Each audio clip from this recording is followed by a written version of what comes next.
I like to describe my current work as me putting together my observations about how people interact or things interact in shared spaces. So that can be internally, you could have ideas that are, kind of racing against each other. So there's that internal space. For me, that's very important.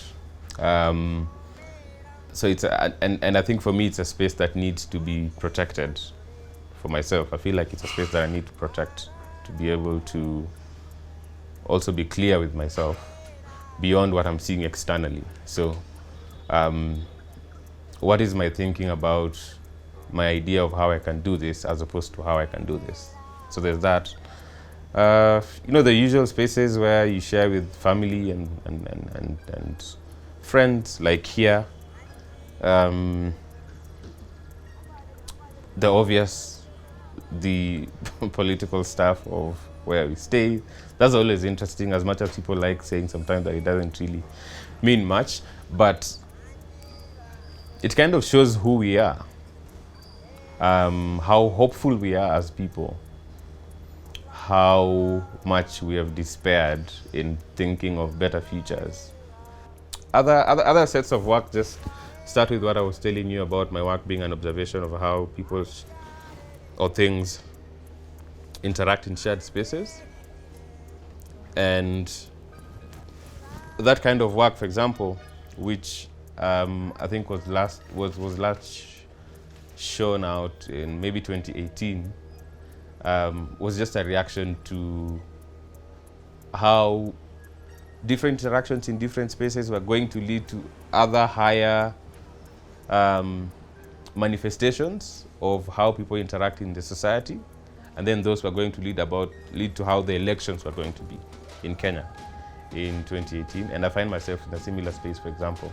So that kind of work started by just drawing small pebbles and just observing how pebbles can be on the ground somewhere. So just fascinated with how that looks. So then you just draw it, or then an idea comes to you that I could actually use this to communicate something larger. I mean, I think the way society is, there's always a need for us to correct something. And correcting something doesn't necessarily mean repairing it most of the times, or doing a complete overhaul of things.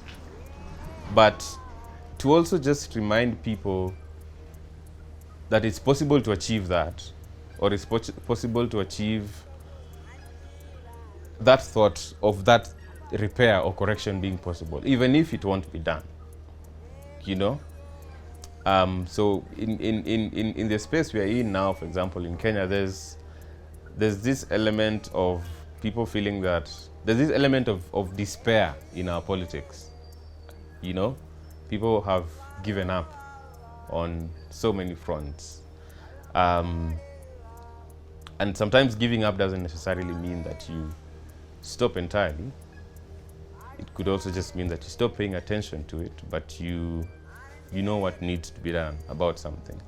So how do we just remind people that it's possible to sort these things out in one way or the other? When making the work, for example, using the box, right?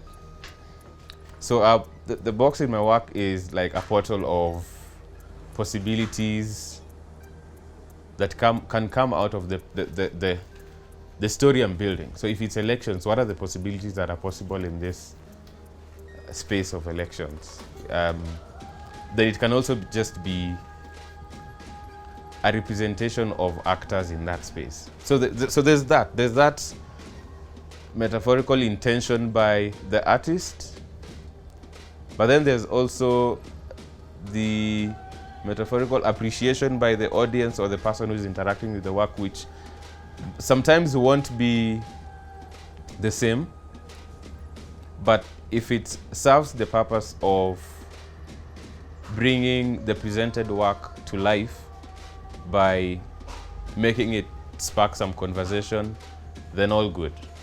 There's no monopoly on how many people will draw a sheep, for example. Someone else will come up with a different way of using a sheep in their work as something that communicates something different. But what interests me is how you are able to take it and use it in a way that you own, that perhaps add on to something that was done by something else. You know, sort of like literature review. So if you're trying to build a particular argument, sometimes it's also important to understand how that argument has been built by other people.